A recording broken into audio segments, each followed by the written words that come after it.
খুব ভালো কাজ করেছে বলে ডক্টর যেটা মানে 1 জুলাই ছুটি থাকবে।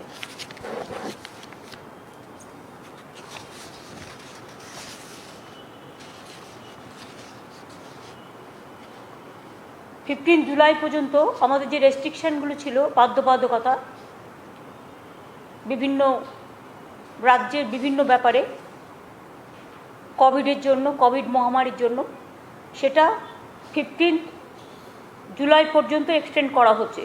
কিন্তু এর মধ্যেও মানে আমরা একটা অনেক লোককে সুযোগ দেওয়ার জন্য আমরা দেখছি যে কিছুটা হালকা করে দিলে কি হয়। রাত্রির টাইমটা যেটা 9টা থেকে ভোর 5টা পর্যন্ত স্ট্রিক্টলি প্রহিবিটেড ছিল, সেটা প্রহিবিটেড থাকবে। তখন এমার্জেন্সি ছাড়া কোনো কাজ হবে না। বাট যেমন এবার আমরা বাস, সরকারি বাস, প্রাইভেট বাস এগুলো অ্যালাউ করে দিচ্ছি। সরকারি বাস, প্রাইভেট বাস, জেলার বাস, রাজ্যের মধ্যে চলে যে বাসগুলো, প্লাস হচ্ছে অটো, টোটো, ওই যে সমস্ত মানে আছে যানবাহন, হ্যাঁ 50% ক্যাপাসিটি নিয়ে অ্যালাউ করছি। এবং vaccination of drivers and other staff, regular sanitization of vehicle and mandatory wearing of mask, এটা করা হচ্ছে বাই অল। এছাড়াও সেলুন এবং বিউটি পার্লার আজকালকার দিনে অনেকে ইউজ করে এবং অনেক ছেলেমেয়েরা চাকরি করে খায়, সেটাও অ্যালাউ হচ্ছে। ওপেন থাকবে 11টা থেকে 6টা, 50% seating capacity at a time, provided the employees, staff and customers have been vaccinated for COVID-19 and subject to regular sanitization. Shops and vendors, যেগুলো বাজার, সবজি বাজার, মাছের বাজার, সেগুলো যেমন সকাল 6টা থেকে বেলা 12টা পর্যন্ত চালু থাকবে। এটা 11টা পর্যন্ত করা হয়েছিল আগেরবার, আরও 1 ঘন্টা বাড়িয়ে দিলাম। এবং সকাল 7টা থেকে ছিল, সেটা আমরা সকাল 6টা থেকে করে দিলাম। সকাল 6টা থেকে 12টা পর্যন্ত সবজি বাজার এবং মাছের বাজার খোলা থাকবে। বাদবাকি দোকান যে সমস্ত আছে সেগুলো আমরা পুরো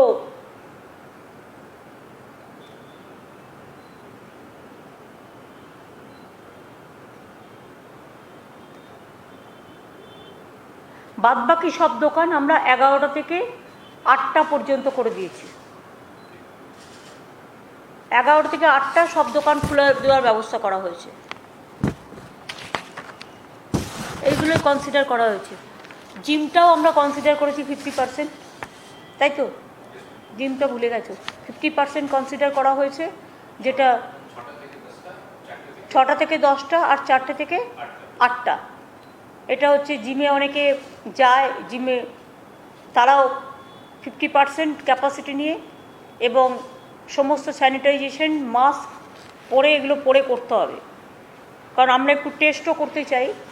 কারণ আপনারা জানেন কোভিড সিচুয়েশন, যখন ইলেকশন লাস্ট ডেট ছিল 8 ফেজে, তখন এটা 33% হয়ে গেছিল। যেদিন ফার্স্ট ডে অফ ইলেকশন ছিল বেঙ্গলে, ফার্স্ট ফেজ, সেদিন 3% ছিল, 2% ছিল। কিন্তু আমরা বারবার বলেছিলাম ক্লাব করে ইলেকশনটা করো। সেটা না শোনার ফলে এইটা বাড়তে বাড়তে বাড়তে বাড়তে 8 ফেজে 3.3% হয়ে গিয়েছিল, 33% হয়ে গিয়েছিল। এখন এটা আমরা 3.3%-এ নামিয়ে নিয়ে এসেছি। যদি আপনারা জানেন যে বাংলা খুব কনজেস্টেড এরিয়া, আমাদের 10 crores-এর ওপর পপুলেশন। অনেক রাজ্য আছে পপুলেশন খুব কম, ছোট রাজ্য। আমাদের রাজ্য কিন্তু বড় রাজ্য। এবং আমাদের ডিসচার্জ রেটও এখানে 97.36% হয়ে গেছে। এটা আমাদের হেলথে সকলে কাজ করেছে। আমার অনেক অনেক কনগ্রাচুলেশন তাদের সকলকে, কোভিড ওয়ারিয়ারদের। এবং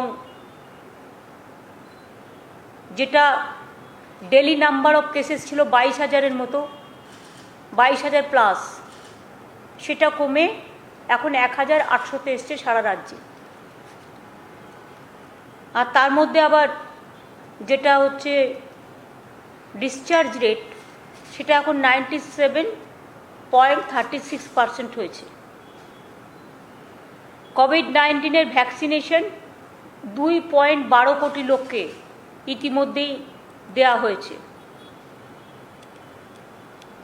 বিশেষ করে 40 লক্ষ পাবলিকের মধ্যে যারা সুপার স্প্রেডার ক্যাটাগরি তাদেরও দেওয়া হয়েছে, যেমন গাড়ির ড্রাইভার থেকে শুরু করে ডোমেস্টিক কাজের হেল্প থেকে শুরু করে একেবারে কেবলে যারা কাজ করে থেকে শুরু করে প্রিন্টে যারা কাজ করে থেকে শুরু করে চাষি থেকে শুরু করে ওয়্যার হাউসিংয়ে কাজ করে, তারপরে কিষাণ মান্ডিতে কাজ করে, বাসের ড্রাইভার, অটোর ড্রাইভার, ট্যাক্সির ড্রাইভার, এদের সব দেওয়া হয়েছে।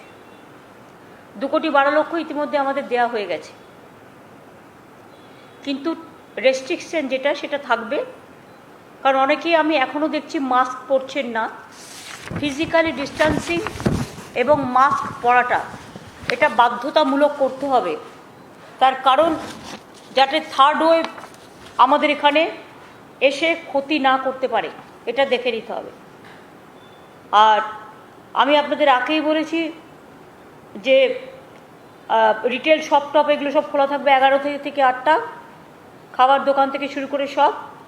আর private and corporate offices may remain open as per normal working hours from 10 to 4 PM এবং উইথ নট মোর দ্যান 50%।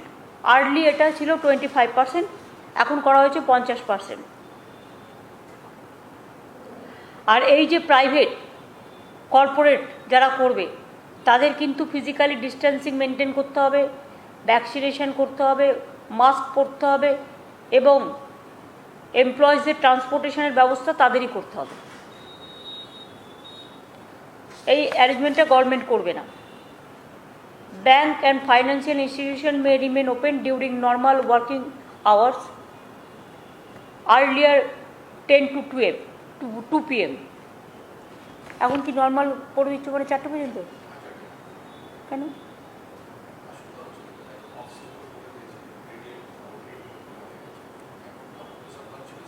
কিন্তু ওরা চাইছিল না এতটা। হ্যাঁ, এটা 10 to 2 থাকুক, কারণ একেবারে সব করা যাবে না, শেষকালে খুব তাড়াতাড়ি যদি আবার এটা বেড়ে যায়। সুতরাং দেখে নিতে হবে যে এমন কিছু আমরা করব না।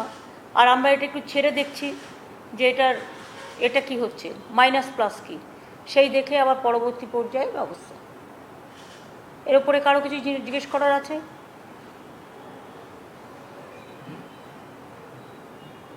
দিদি, আপনি বাস, অটো ইত্যাদি চালানোর কথা বললেন, কিন্তু ট্রেন কি চলবে না? ট্রেনটা যেমন দিদির সাথে কে বলছেন? আপনি কে বলছেন? কোন চ্যানেল থেকে বলছেন? আমি সঞ্জু সুর বলছি, আর+. ট্রেনের কথা কি আমি আলোচনা করেছি? যখন আলোচনা করিনি তখন আলোচনা থেকে বাদ, এখন ওই পরিস্থিতি হয়নি।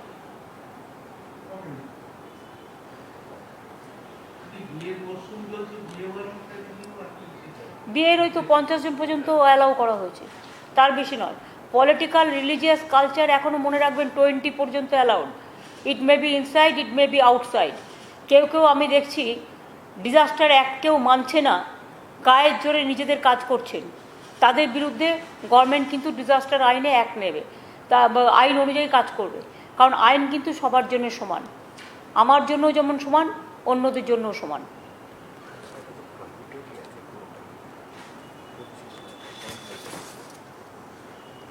কারণ আপনারা যদি দেখেন লক্ষ্য করে, এই যে আমাদের যে নবান্নর যে অর্ডারটা, নোটিফিকেশানটা, ডেট মানে 14/6/2021 বেরিয়েছিল, তাতে কিন্তু পরিষ্কার লেখা আছে all social, political, cultural, academic, entertainment related gatherings, groupings and congregations shall continue to be prohibited. যার জন্য তৃণমূল কংগ্রেস অফিসে আমার বড় মিটিং ক্যান্সেল করে দিয়ে আমাকে 20 জনকে নিয়ে মিটিং করতে হয়েছিল। কিন্তু আমি এখন দেখতে পাচ্ছি কোনো একটা পলিটিক্যাল পার্টি তারা যেখানে ইচ্ছে ঢুকে যাচ্ছে এবং গাদা গাদা লোক নিয়ে ঢুকে যাচ্ছে, ডিজাস্টার আইন মানছে না। যারা মানবে না তাদের বিরুদ্ধে ডিজাস্টার আইন অনুযায়ী ব্যবস্থা নেওয়া হবে। দিদি, পলিটিক্যাল পার্টির কথা বললেন, 21শে জুলাই নাকি কোনো ভাবনা চিন্তা আছে? কারণ এখানে তো অনেক মানুষের আবেগ জড়িত। 21শে জুলাই আমরা এখনো ভাবিনি, আমরা ভেবে বলে দেবো। যেহেতু লকডাউন চলছে এবং 15ই পর্যন্ত তো আরও এক্সটেনশন হলো, সেজন্য পরে 6টা দিন আমরা হাতে পাবো, তাই ওটা ভেবে বলে দেবো। দিদি, একটা বিষয়, দেবাঞ্জন দেব এই ইস্যুতে কিছু বলবেন? কারণ এই বিষয়টি নিয়ে বিভিন্ন রকম অভিযোগ উঠছে। না না, বলে কি তাকে জনপ্রিয় করার দরকার আছে? বলে কি তার নামটা বারবার বলছেন কেন? যে চোর হয়, ডাকাত হয়, প্রতারক হয়, তাদের নামে পাবলিসিটি করতে নেই, প্রতারক হিসেবে বলবেন। তাহলে আমি বলবো যে এই প্রতারক যে ধরা পড়েছে, তার এত বড় সাহস, ঔদ্ধত্য, অহংকার, যে সে সমস্ত নকল করে, চিট করে। এটা তো সরকারের নয়, সরকারের ব্যাপারে কোনো ভূমিকা নেই, কারণ এটা সরকার করেনি। মানুষকে কখনো কখনো বুঝতে হবে। অনেকে আছে এসে বলে এই চিট ফান্ডে টাকা রাখুন, মানুষ, সাধারণ মানুষ, সহজ সরল মানুষ রেখে দেয়, ফলে কিন্তু টাকাটার ফেরত পায় না, চিটার পালিয়ে যায় চিট করে। এরকম কিছু কিছু লোক আছে দেখতে সুন্দর, এবং তারা সেজে গুজে টিপটাপ থাকে, এবং তারা প্রতারণা করে বেড়ায়। কখনো চিফ মিনিস্টারের সই নকল করে, কখনো প্রধানমন্ত্রীর সই নকল করে, কখনো গভর্নমেন্টের সই নকল করে। আপনারা কি ভুলে গেছেন যে গভর্নমেন্টের গাড়ি নিয়ে, লাল আলো নিয়ে পার্লামেন্ট অ্যাটাক করতে গিয়েছিল? যখন পার্লামেন্টে মারা গেছে অনেকে, পার্লামেন্ট অ্যাটাক হয়েছিল, তো গভর্নমেন্টের গাড়ি নিয়ে গিয়েছিল। সুতরাং যারা এসব কাজগুলো করে, এদের আমি মানুষ বলে মনে করি না, অমানুষ বলেও মনে করি না। এদের এই সমাজে থাকার যুক্তিযুক্ততা নিয়ে আমার, যদি কাউকে বড় টেরোরিস্ট বলা যায়, মানুষের জীবন নিয়ে যারা খেলে, এরা টেরোরিস্টদের থেকেও ভয়ঙ্কর। এবং তাদের বিরুদ্ধে কানে আসার সাথে সাথে আমরা স্ট্রং অ্যাকশন নিয়েছি, সিট তৈরি করা হয়েছে, এবং আমি নিজে পুলিশ কমিশনারকে 3-4 বার কথা বলেছি এই ব্যাপারে। এই ব্যাপারে কোনো এক্সকিউজ করা যাবে না। স্টেট তার অডাসিটি কতটা, তার অহংকার কতটা, আর যারা তাকে সাহায্য করেছে সে যেই হোক, A to Z, কাউকে কোনো কম্প্রোমাইজ করা যাবে না। Will take all strong action. Police already start করেছে। তিনি যাকে যাকে এইসব ইঞ্জেকশন পুশ করেছিলেন তাদের নামও জোগাড় করা হয়েছে, এবং তাদের পুরো স্বাস্থ্য ডিপার্টমেন্ট একটা এক্সপার্ট টিম করেছে। স্বাস্থ্য ডিপার্টমেন্ট তাদের প্রত্যেকের শরীরের দিকে নজর রাখছে। যেখান থেকে বলছে ভ্যাকসিন কিনেছিল সেই জায়গাটাও রেড করা হয়েছে, সেখানে এখন পাওয়া যাচ্ছে না, এবং আমরা নজর রাখছি পেশেন্টগুলোর ওপর, এবং সেই পেশেন্টদের আবার ভ্যাকসিন দেওয়া যায় কিনা সেটা এক্সপার্টস কমিটি ঠিক করবে, দেখে নিই। আর মিমির শরীর অসুস্থ, এটা নিয়ে আপনারা যেমন চিন্তিত, আমরাও চিন্তিত। আমি নিজেও কথা বলেছি ওর সাথে। ওর একটা গল ব্লাডারের প্রবলেমও আছে, যার জন্য অসুস্থটাও হয়েছিল। এবং আমি এখনও বলি যে আমার ধিক্কার জানানোর ভাষা নেই। আমি সবাইকে বলবো এই ধরনের চিটারদের কাছ থেকে দূরে থাকুন। আর এই ধরনের চিটাররা রাস্তায়, ধরুন আমরা যাচ্ছি একটা লোকের বাড়িতে, সামনে দাঁড়িয়ে একটা ছবি তুলে নিল, তার মানে এটা নয় যে আমার সাথে তার জানাশোনা আছে। ধরুন আমি এয়ারপোর্টে যাচ্ছি, একটা সেলফি আমি অনেক সময় অ্যালাউ করি না। কেন অ্যালাউ করি না জানেন তো? এই কারণে, আমরা এয়ারপোর্টে বসছি প্লেনে, দূর থেকে বসে ফটোশপ করে ছবি তুলছে। ছবি দেখিয়ে কোনো কিছু হবে না, এটা আপনাদের সিদ্ধান্ত নিতে হবে। এবং ফটোশপ করেও কোনো লাভ নেই। ছবি যে কেউ, যারা এই প্রতারণা করে, সব পার্টির সাথে একটা করে ছবি তুলে রেখে দেয়, এবং ছবি তুলে কাজে লাগানো আমি চিনি, এটা প্রচার করা তাদের কাজ। এরা হচ্ছে ঠকবাজ। এরকম ঠকবাজ সমাজে এখনও আছে, তাদের দিকে কড়া নজর রাখতে হবে। এবং ডিস্ট্রিক্ট অ্যাডমিনিস্ট্রেশনকেও বলে দেওয়া হয়েছে, এবং পুলিশকেও, পুলিশের চোখের সামনে এরকম কে কোন অফিস চালাচ্ছে, কে কি ব্যবসা চালাচ্ছে, এগুলো মাঝে মাঝেই সারপ্রাইজ ভিজিট করে দেখা দরকার, চেক করা দরকার বলে আমি মনে করি। এবং এক্ষেত্রে পুলিশ তার দায়িত্ব এড়াতে পারে না, কর্পোরেশনও তার দায়িত্ব এড়াতে পারে না, এটা আমি ব্যক্তিগতভাবে মনে করি। এবং তাদের অলরেডি অ্যালার্ট করা হয়েছে, পুলিশকেও অ্যালার্ট করা হয়েছে, কর্পোরেশনকেও অ্যালার্ট করা হয়েছে। এবং সাধারণ মানুষ তারাও কেউ আমাদের প্রথমে জানায়নি। মিমিদের ঘটনাটা হলো বলে আমরা জানতে পারলাম, থ্যাঙ্কস যে ঘটনাটা আমরা জানতে পেরেছি। ইতিমধ্যে গ্রেফতারও করা হয়েছে, সব রকম ব্যবস্থা নিচ্ছে রাজ্য সরকার, কিন্তু বিজেপি পক্ষ থেকে তারা বলছে সিবিআই তদন্তের দাবি করছে। পাশাপাশি কিছু না জানিয়ে বিজেপির কিছু বিধায়ক তারা স্বাস্থ্য ভবনে পৌঁছে গেলেন, এবং পরবর্তী সময় ধরুন আমি একটা কথা বলি, শুনুন, ওদের কাজ হচ্ছে ইডি আর সিবিআই। তাই যদি তদন্ত করতে হয়, তাহলে প্রথম তদন্ত করতে হয় সিবিআইকে। কোভিডে যারা মারা গেল তাদের গঙ্গার জলে ভাসিয়ে দিয়ে তাদের কোনো হিসেব নেই। গুজরাটের পার্টি অফিস থেকে, বিজেপির পার্টি অফিস থেকে কোভিড ভ্যাকসিন দেওয়া হয়েছিল, কে দিয়েছে পারমিশন? আগে নিজেদেরগুলো সিবিআই এনকোয়ারি করুক। রাম মন্দির নিয়ে শিবসেনা যে কমপ্লেন করেছে, যে টাকা নিয়ে তছনছ করেছে ল্যান্ড নিয়ে, আগে সেগুলো নিয়ে সিবিআই করুক। বিজেপির মুখে এসব কথা বলার শোভা পায় না, তার কারণ এই ক্ষেত্রে যারা প্রতারক তারা বিজেপির কাছ থেকেও ইন্ধন পায় এবং পেয়েছে। বিজেপির অনেক প্রতারককে আমরা ধরেছি এবং এখনও খুঁজলে অনেক পাবেন, অধিকাংশই প্রতারক। দিদি, এই ন্যাশনাল হিউম্যান রাইটস কমিশন তারা কলকাতা রয়েছে, আমি জানি যে আপনি নির্দেশ দিয়েছিলেন, প্রশাসন কঠোরভাবে মোকাবিলা করেছে, তার সত্ত্বেও কিন্তু আজকেও তারা অনেক মানুষের সঙ্গে দেখা করেছে, সিআরপিএফ মেসে সেক্টর 5-এ তারা দেখা করেছে। এই বিষয় নিয়ে কিছু বলবেন? আমার বলার নেই এই কারণে, কারণ আপনারা সাংবাদিকরা বাংলার সবাই আছেন, ইভেন ন্যাশনাল প্রেসও যারা আছেন তারাও বাংলায় আছেন।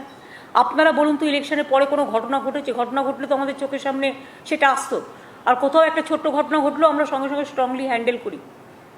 কী এমন ঘটনা ঘটেছে? এরা পলিটিক্স করবার জন্য কখনো গভর্নর চলে যাচ্ছেন এর বাড়ি ওর বাড়ি, এটা রুটিন। কখনো হিউম্যান রাইটসকে ডেকে নিয়ে এসে পাঠিয়ে দিচ্ছে। এবং সবচেয়ে বড় কথা হচ্ছে, বিজেপির যে লোকেরা আজকে নিয়ে গেছিল তাদের মধ্যে অনেককেই টোটাল সাজিয়ে নিয়ে যাওয়া হয়েছে বলে আমাদের কাছে খবর আছে। আর এবং বিজেপি পার্টির লোকেরা নিয়ে গেছে তাদের। দু একটা কেস থাকতেই পারে, বাদ বাকি সব কেস বিজেপির সাজানো। এবং যখন ডিজাস্টার অ্যাক্টে 20 জনের বেশি অ্যালাউড নয়, তখন বিজেপির লোকেরা গাড়ি ভাড়া করে, 407 ভাড়া করে, বাস ভাড়া করে কি করে নিয়ে গিয়ে ওই অ্যাসেম্বল করে? কি করে করে? ডিজাস্টার রুল তাদের জন্য কাজ করবে না? ডিজাস্টার ল তো কাজ করবে। আর এটা যারা উচ্চ পর্যায়ে আছে তাদের আমি রেসপেক্ট দিয়ে বলছি যে আপনারা বিজেপির কথায় কাজ করবেন না, ইম্পার্শিয়ালি কাজ করুন, আমাদের ফুল কোঅপারেশন পাবেন। এই তো রাজ্যপাল দেখলেন তো, ঘুরে এলো উত্তরবঙ্গ থেকে। কি করতে গেছিলেন? কত লোককে নিয়ে গেছিলেন? আরও আজকে আবার নতুন টিম গেছে উনি চলে আসার পর, কারণ সেখানে আরেকজনকে রেখে দেওয়া হয়েছে। কাদের সাথে মিট করেছেন? বিজেপির এমপি, বিজেপির এমএলএ, বিজেপির ব্লক সভাপতি। এবং কেন তিনি হঠাৎ করে উত্তরবঙ্গ সফরটা বেছে নিলেন? উত্তরবঙ্গকে ভিন্ন ভিন্ন ছিন্ন ছিন্ন করার খেলায় মত্ত হতে। এবং আমি এটাও জানি, আমাকে কেউ কেউ বলেছে, তাদের বলা হয়েছে আন্দোলন গড়ে তোলো। এটা রাজ্যপালের কাজ নয়। আমি সরি, কতকগুলো কর্তব্য, কতকগুলো ভূমিকা থাকা উচিত। আমি এরকম রাজ্যপাল আগে কখনো দেখিনি। তবুও কনস্টিটিউশন, যতদিন থাকবেন দেখা করব, যতদিন থাকবেন কথা বলবো, এটা আমার কাটসি। তবে ওনাকে যাতে সরিয়ে নেওয়া হয় এর জন্য আমি 3টে চিঠি লিখেছি।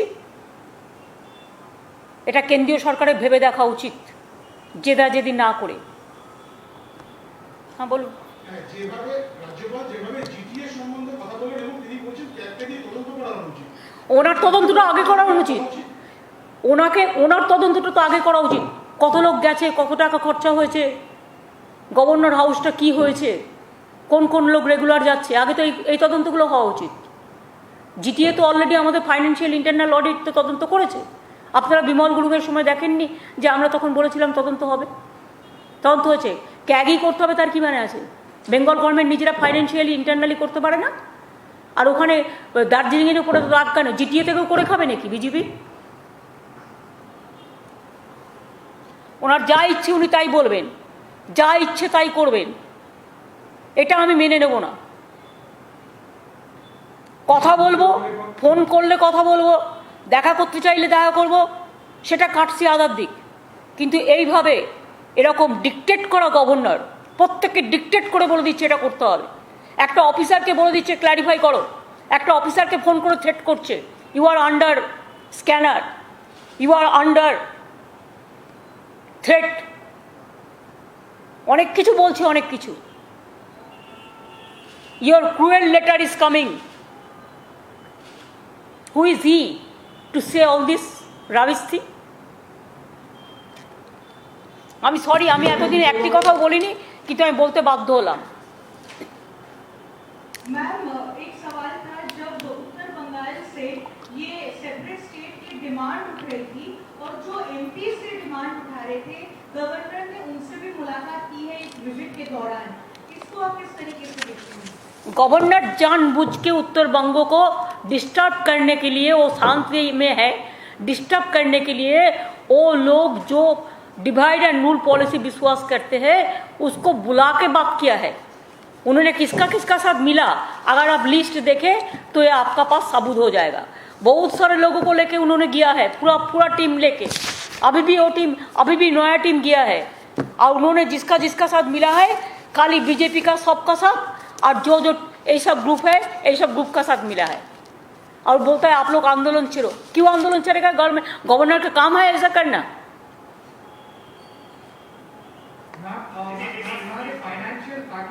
Financial package has been announced by the Union Finance Minister. I am not talking anything about it. I will ask, please give GST free vaccination and medicine, the equipments first.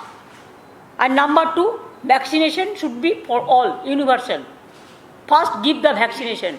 Then they say something, but they never implement it. That's why I don't comments about their situation. Ma'am, when everyone was asking for relief, they are giving credit. 1.1 lakh crore credit they are offering. It's not a relief package. They are calling it a relief package, but more, it's like a credit. People can borrow it, but people also have to return it. It's not a relief. That's why instead of giving the discredit, instead of giving the credit to the people, they are giving credit for discredit. दीदी, governor जब गए थे तो सुनने में आ रहा है 40 से 50 लोग गए थे, 15 से 20 गाड़ियां गई थी, वो भी सरकारी खर्चे पर। इस पर कुछ कहेंगे? आप लोग तो सांबादिक है, जर्नलिस्ट है, आप ढूंढ बेर करो ना, कौन कौन गया था, क्यों गया था, कहाँ से कहाँ घूमा, कौन कौन आया, फिर आज भी कौन लोग गया, उसका पहले 3 दिन दिल्ली में रह के आया, कितना लोग गया, क्या क्या किया, उधर से गुड़गांव का क्यों गया, पूरा आप लोगों ने छानबीन करके देखो।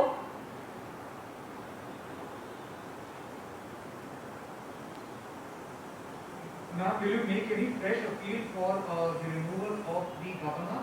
You have written 3 letters in the past. I have already said, and you know why a man, somebody sent me, because he was the reporter at that time, the journalist, जो यूपी का case में जिसको खिलाफ में FIR कर दिया, they send me the details. एक governor का नाम हावला जॉइन केस में भी था, but they have gone to court, cleared it from the court, but again the PIL is been there and it is not finalized. The clear pending is, that PIL is pending there. What do you want to know more? What do you want to more know? No.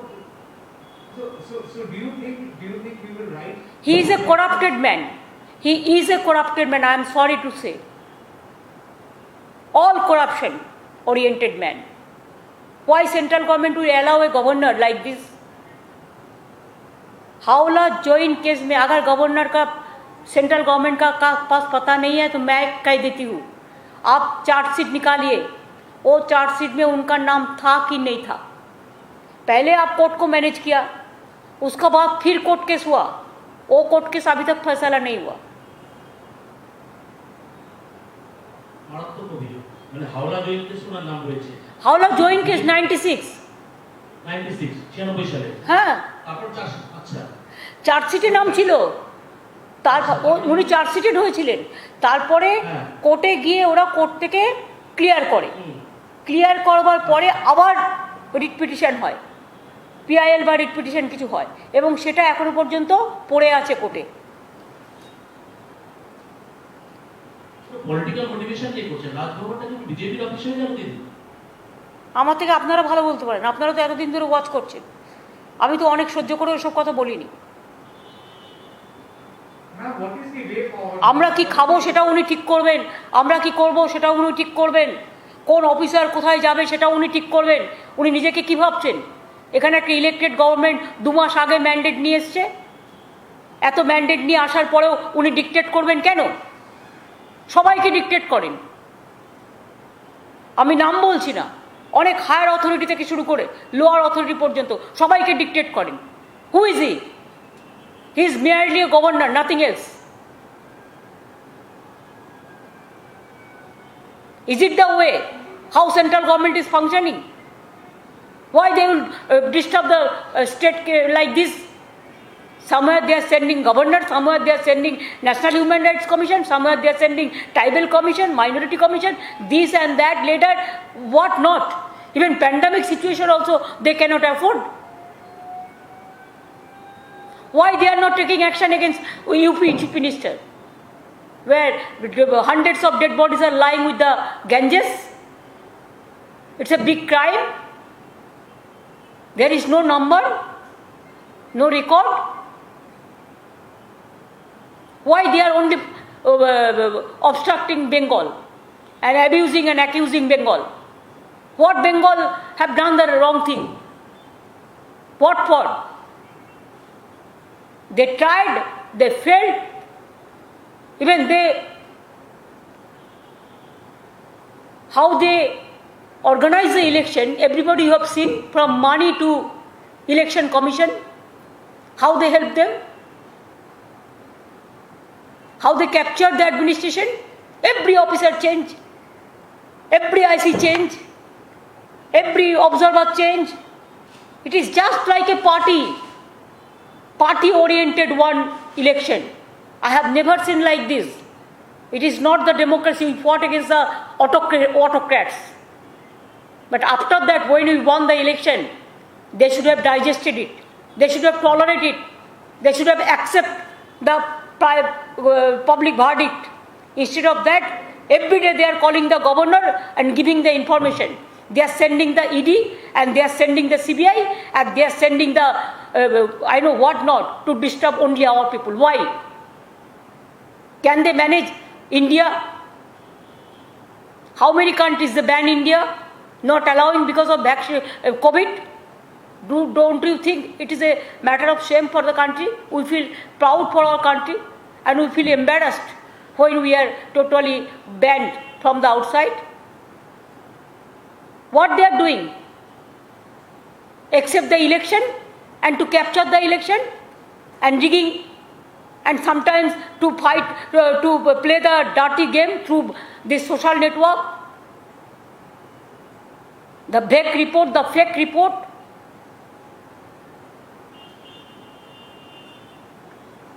They cannot tolerate a journalist who have written something against of them. FIR has been lost against of him also. What they think?